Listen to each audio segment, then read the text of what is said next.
Welcome guys, स्वागत है आप सभी के मेरे सिंगरौली वर्ल्ड चैनल पर। और आज हम आए हुए हैं सिंगरौली ज़िले के नगवा गांव में। आज हम आपको नगवा गांव के जो मंदिर है, यहाँ पर जो भी मंदिर के आसपास प्राकृतिक छटाएं हैं अपने आप में बिखेरे हुए हैं, उसको हम आपको दिखाने का कोशिश करेंगे। तो आप सभी से मेरा गुजारिश है कि आप इस वीडियो पर कंटिन्यू बने रहिएगा। चलिए वीडियो शुरू करते हैं। तो आप मेरे सामने यहाँ पर देख रहे हैं बोर्ड लगा है, और तो बोर्ड पर कुछ लिखा हुआ है कि मैं पढ़ के आपको बता देता हूँ।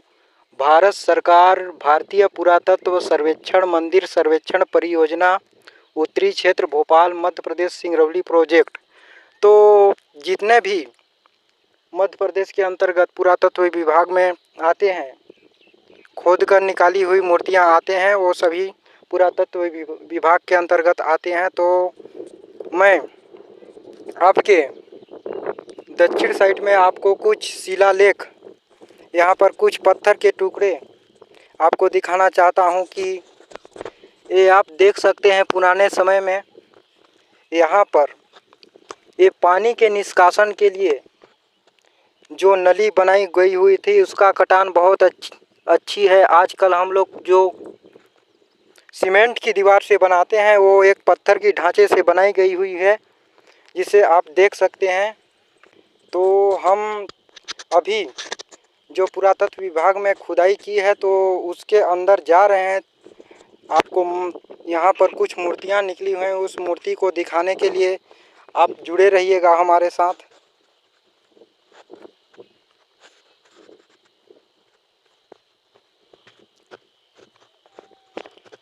तो आप देख सकते हैं यहाँ पर कि कुछ मूर्तियाँ बनी हुई है, जो कि विष्णु भगवान की मूर्ति आप देख सकते हैं हमारे सामने। और ये बहुत पुरानी लग रही है मेरे हिसाब से, और ये तकरीबन 16वीं शताब्दी की बताई जाती है।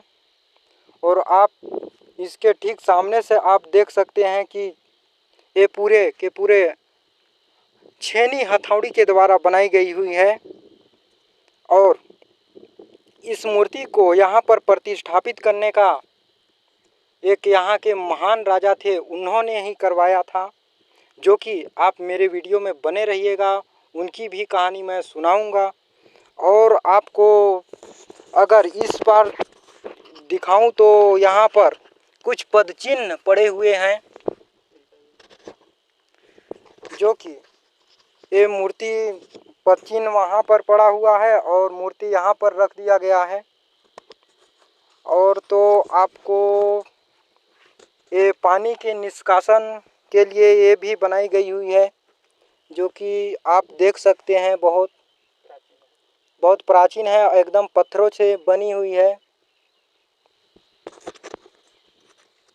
और आप उस समय के ईंटों को भी आप देख सकते हैं, जो कि मैं आपको हाथ में उठाकर दिखाता हूँ।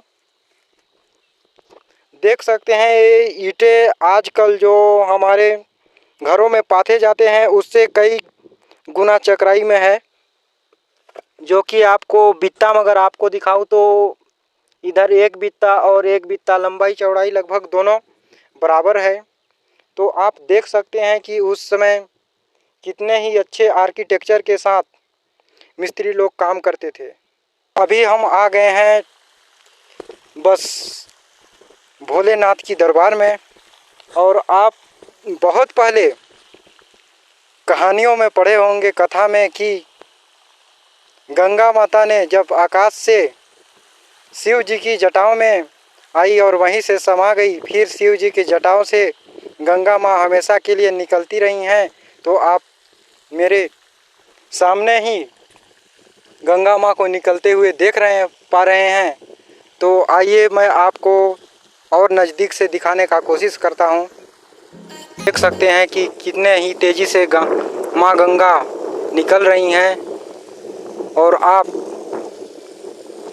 साक्षात ही जो कहानियों में पढ़ते आ रहे हैं, उसको आप साक्षात दर्शन कर पा रहे हैं।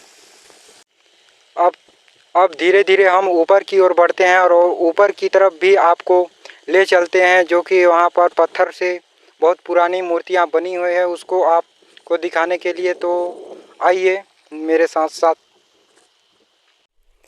मेरे पीछे आपको कुछ मूर्तियाँ दिख रही होंगी, वहाँ पर ऊपर पत्थर के चट्टानों पर उकेरे गए हैं, जिसको मैं आपको थोड़ा सा नज़दीक जाके दिखाता हूँ। तो आज मैं आपको इस नगवा की जो शिव मंदिर है, इससे जुड़ी एक बहुत ही सच्ची घटना सुनाने जा रहा हूँ। तो यहाँ पर बात है सन 1857 की। इस नगवा गांव में एक राजा रहते थे। उनका नाम तो फ़िलहाल पता नहीं है, लेकिन उनके वजह से इस नगवा और चारों तरफ के गांव बहुत ही एकदम हरा भरा थे। गांव में चारों ओर सुख समृद्धि थी। तो उस समय अंग्रेज़ों की भनक पड़ गई यहाँ की जो राजा थे उनके ऊपर। तो यहाँ पर कुछ अंग्रेज़ लोग आए एक दिन। फिर अंग्रेज़ों ने यहाँ पर एक पीपल का पेड़ है, उस पीपल का पेड़ को भी मैं आपको दिखाऊंगा। आप मेरे साथ बने रहिएगा। फिर आपको कहानी की शुरुआत अभी मैं बताता हूँ कि यहाँ पर जब उन अंग्रेज़ों ने आए तो फिर उन्होंने जो राजा का किला था तो उसको वे लोग देख ही नहीं पा रहे थे। तो फिर उन लोगों को एक रात रुकना पड़ा। फिर उन्होंने जब देखा कि फिर जो राजा का किला था वो बहुत ऊपर था, तो राजा का कुत्ता ने यहाँ पर आया इस सामने अंग्रेज़ों की सभा में। तो फिर अंग्रेज़ों ने उस कुत्तों को पकड़ लिया। फिर उस कुत्ता के पेट के नीचे एक सूती वस्त्र में राख से बांध दिया उसके पेट में। फिर उस कुत्ता को वे अंग्रेज़ लोग उस दौड़ाने लगे और पीटने लगे। तो कुत्ता जो है कि अपने राजा के पास में वो भागने लगा। तो फिर वो बांधा था कपड़ा में राख, तो वहीं से उसके जो नीचे ज़मीन पर पड़ती जा रही थी राख, उसी को देखते हुए अंग्रेज़ लोगों ने भी पीछे पीछे उसका पीछा किया। फिर वे लोग उस किला तक पहुंच गए। फिर उस किला में पहुंचने के बाद उस राजा को कुछ मालूम ही नहीं पड़ा कि वे लोग कैसे आ गए। अचानक से उनके ऊपर हमला हो गया। तो फिर अंग्रेज़ों ने उस राजा को हरा दिया, यहाँ का जो राजा था। फिर जब लड़ाई होने लगी तो वो एक राजा की बहू थी जो 4 माह की गर्भवती थी।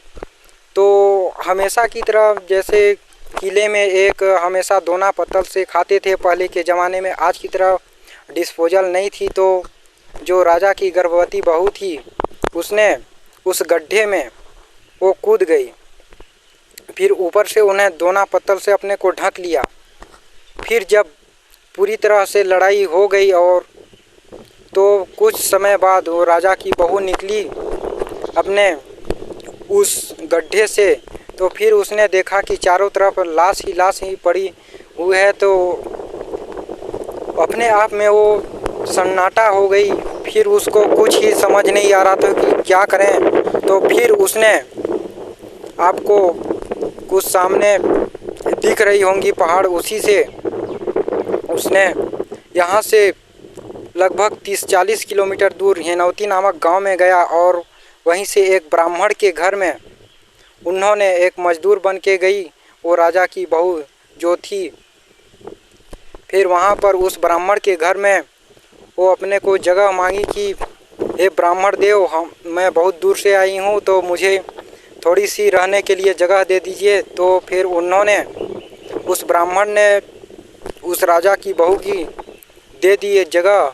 फिर कुछ समय बाद आपने जो देखा होगा कि लगभग जो कोदो कुटकी की कटाई होती है, तो उसी जब कोदो की कटाई होने लगी थी तो वही जो ब्राह्मण परिवार की कुछ महिलाएं थी और उन्हीं के साथ में वो राजा की बहू भी जाती थी काटने के लिए।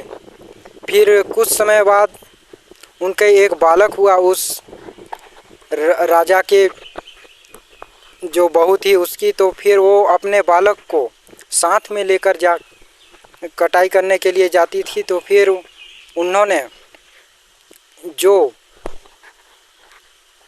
कोदो की जो वहाँ पर दाबी होते हैं, उसी दाबी के ऊपर उस बच्चे को सुला के वो कटाई करती थी। तो फिर नाग देवता जो थे, तो जब धूप आ जाती थी तो वो बच्चे को हमेशा अपना फन उठा करके उसको छाया प्रदान करते थे बालक को। तो एक दिन ऐसा हुआ कि वह जो रानी थी, वो रानी जब आई तो देखा कि नाग देवता ने उसके बालक को छाया प्रदान किए हुए हैं। तो उन्होंने ज़ोर से शोर शराबा मचाना चालू किया। तो फिर जब घर आके फिर ब्राह्मण से मिले, फिर सारा कहानी अपनी बताई खेत में कि ऐसे ऐसे हुआ। फिर उस ब्राह्मण ने जब अपने पत्रा में जब देखे तो बोले कि बेटी, तुम्हारे बेटा को तो राज्य लिखा हुआ है।